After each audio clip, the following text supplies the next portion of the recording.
Welcome to Heart on My Sleeves, where we share real stories, raw emotions, and unfiltered faith. I am host Maritza O'Neal, and I have a special guest today, Dublin High School's finest, QB1 Micah O'Neal. So how you doing, Micah? I'm doing pretty good. How about you? I'm good. So today's episode is called Faith in Football, right? So we're going to talk a little bit about faith. We're going to talk a little bit about football and how it combines with each other. Okay? All right.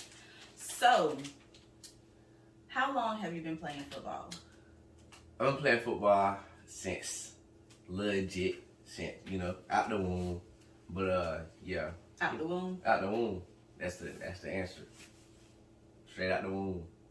Okay. So you would say about 3 or 4? Yeah, like 3, 4. That's when you started playing football. What interested you in football compared to other sports? So football was the first sport I got introduced to. And my older brother Malachi, he was playing football. I was like, you know what, that looked pretty fun. So I was like, Dad, I want to play football too. So they signed me up. That's where it happened. Okay. Magic ever since. Okay. When you say magic, talk to me a little bit about magic. What do you mean by that? What I mean by magic is like ever since we first started playing football, first got it rolling. See, that's when it just started getting better and better to the person I am now. Not trying to brag or anything. Okay. So you've been playing football since 3 or 4 years old. That's a long time. How old are you now? 17. 17. So that's what, like 13, 14 years? Yeah, 14. Yeah. 13, 14. So do you feel like over the years that you have progressed, that you have grown in your craft? Absolutely, for sure. What, is there any strategy or any game plan that helped you excel in this sport? Consistency. Okay. That's all. I feel like you can get anywhere with consistency. Explain that to me. So just being consistent in your craft or your work or whatever you want to do. If you keep being consistent, you're bound to get something done, for sure. Okay. So, talk to me a little bit about your faith. I think I got a pretty good faith. What does faith mean to you? Faith is your belief in your religion. Okay. And my faith, Christian, I believe in God. But yeah, so faith that's basically what it is. Okay. So, how do you tie in your faith with football? So usually this how the game days usually go. I wake up, and usually when I wake up, I be feeling good. And on game days, which I need to start doing this more, and I'm going to do it more.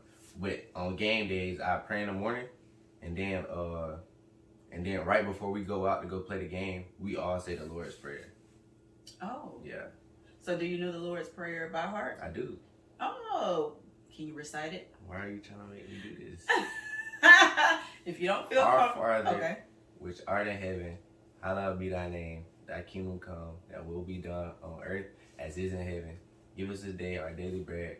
Forgive us our trespasses as we forgive those who trespass against us. Lead us not into temptation, but deliver us from evil. Thine is the kingdom, the power, and the glory, forever, ever. Amen. Okay. I like it. Stop playing with me. I like it. Well, so y'all recite that scripture before the game? Mm-hmm. Every game? Before every game. Oh, wow. So the team. Yeah. Oh, wow.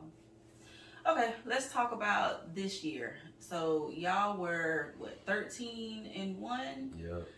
Tell me, kind of go along each game with me, your feelings going into each game, your thoughts, the energy that you and the team had. Just kind of talk to me about that for the whole season. So boom, right? Summers. Early summers, man, it was hot out there. Yeah. It was easy for everybody to give up. Yeah. And then I was, but wasn't nobody complaining for like what? And if they was complaining, we was still getting what we need to get done. Yeah. So I'm like, you know what? I feel pretty good. Then the half pad camps come. The half pad camps. What is a half pad camp? A half pad camp is like, it's a couple teams from anywhere. A couple teams. They just all come together, and it's like they just trying to see where they're at, basically. Okay. So yeah, so half pad camps, and then boom, scrimmage game. Now scrimmage game, we went against Jeff Davis, and I think we ended up tying with them. So at first I was like, oh no, season is looking a little questionable. Yeah. But we kept working, and then boom, first game come, we put on a good performance. That was a pretty good game. Yeah. Pretty good game. So then second game, you know, we go against East Lawrence, and then we did them in, but then so I really my alma mater now. all right. But I was starting to feel good. I was like, you know what? I think our team, we know what we want. But then that third game, see, they say the third game of the season is always the hardest. Right, I've heard that. That's hard. It's hard to get your season rolling. And yep, he was definitely right, because that third game, we was getting messed up a little bit at first, but we started coming back. We weren't finna let them. Now, who did y'all play in the third game? It was Southwest. Southwest. Okay. Southwest. Okay. Yeah. So yeah, then Southwest, and then we just kept on working, throughout the season. Boom, boom, and then we made the playoffs. We beat the first round. Now we're in the second round. That was one of our goals, to get past the second round. Mm-hmm. We did that. Went to the third round. We won the third round. We did get put out in the semifinals, but I feel like we still had a good season though. Yeah. It was a good season. Yeah. So I've been following Dublin High School Football because y'all play. Right. And y'all had an incredible season this year. Talk to me about who were your key people that helped you, battle this season. I'm gonna say everybody was a key, because Okay. everybody, you can't leave nobody out. Everybody contributed to the team somehow, some way. But I can name the ones that usually stand out, and they do a good job. It's I can include myself. Of course. Me, of course. And then we got Zay, that's my fullback. We got Willie Batts. We got Travion Bostic. Boom.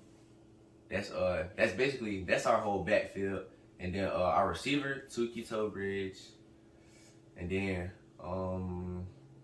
see, the leader of the line this year, it was Big Baby. Okay. And we've been in that. Yeah, he threw us in there when we was real young. But yeah, that was some. Y'all were locked in. Yeah, those key players on offense though. Okay. On defense, let me see. Defense is hard, because our defense was good all around. But I'd say Brandon Chapman. Let me see. I'm gonna say Zay again, and I'm gonna say me, Dede, Tuki, and who else? Willie, and let me see. Who was our? We had another person. His name is Quan Levitt. Okay. Yeah. So those some key players that stood out. Oh wow. Okay. Yeah, that's pretty decent. Talk to me about the coaches. I know you can't name them all, but if you had to give me 3 of the top or your favorite coaches, or that helped you the most, who were instrumental in your progress, who would it be? The first one is gonna have to be, I'm gonna say Coach Riley. So Coach Riley is the first one, and that's because after every practice, this is my freshman year. After every practice, they'll go in, they'll talk, who good, who not, Yeah. And then my name will always get brung up, and he was telling me, he was like, you got to get ready for that time because it's going to come one day. Yeah. And he was the reason I started playing QB as well. Mm-hmm. Yeah. Coach Riley saw something in you in middle school, actually. I remember that. Yeah. Yeah. So, yeah. And then, let me see. And then I'm going to say Coach Fred. Coach Fred, yeah. Because he took me in under his wing. I think it was his first year coaching when I was a freshman. Yeah. So, yeah. So, I guess I'm a little prodigy of Coach Fred. But, yeah, he taught me a lot, actually. Yeah. And, like, he was making me challenge myself and all this and all that. Yeah. He believed in you. Yeah, he did. Yeah. So, we got Coach. And then I'm going to say Coach Holmes. Big Coach Holmes. Big Coach Holmes. Big Coach Holmes. Yeah. Yeah, because, I mean, you know, they did enough convincing with him. He was like, you know what? Y'all got a point. I like the plan. He threw me out there. And he was patient with me as well. Yeah. Because I felt like he knew it was something in me as well. Yeah. Yeah, he believed in you too. Yeah. Yeah. Well, that's awesome. That's awesome. Okay. Well, yeah, that's good. I got some more questions.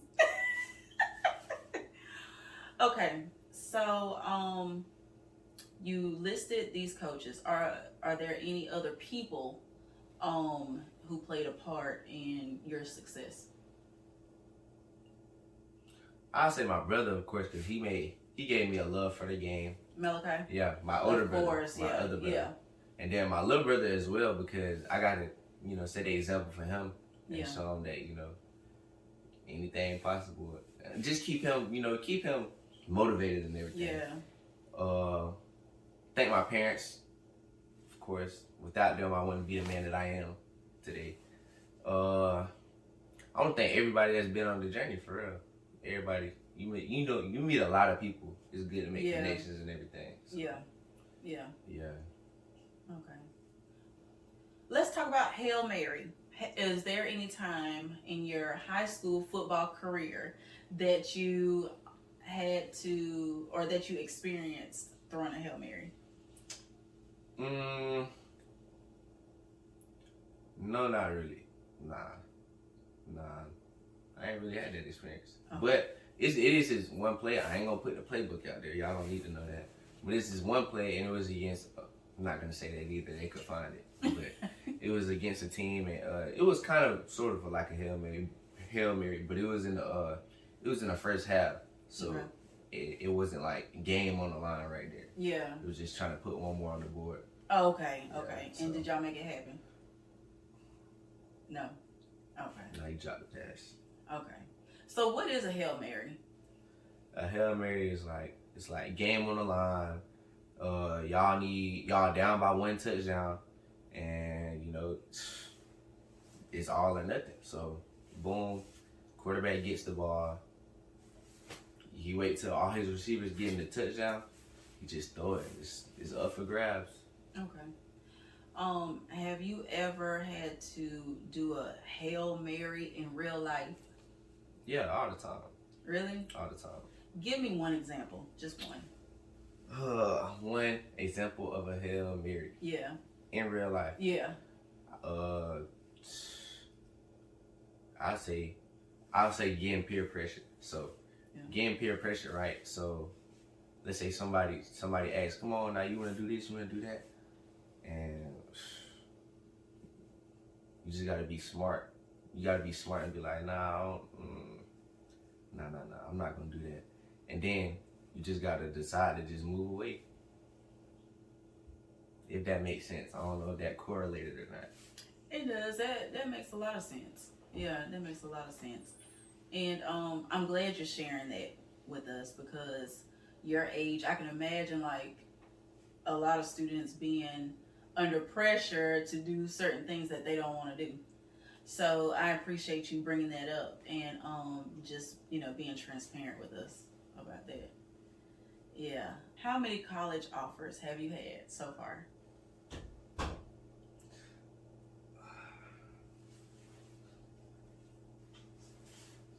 I got like 3.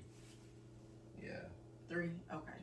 Can you share what schools Or no, not yet? Okay. Okay. Do you know what school you want to go to right now? Mm-mm. Okay. Okay. It's just up in the air right now. Yeah, it's up in the air. Okay. I'm really hoping for like a big scholarship, one that'll help pay for college. Okay. So yeah. Okay.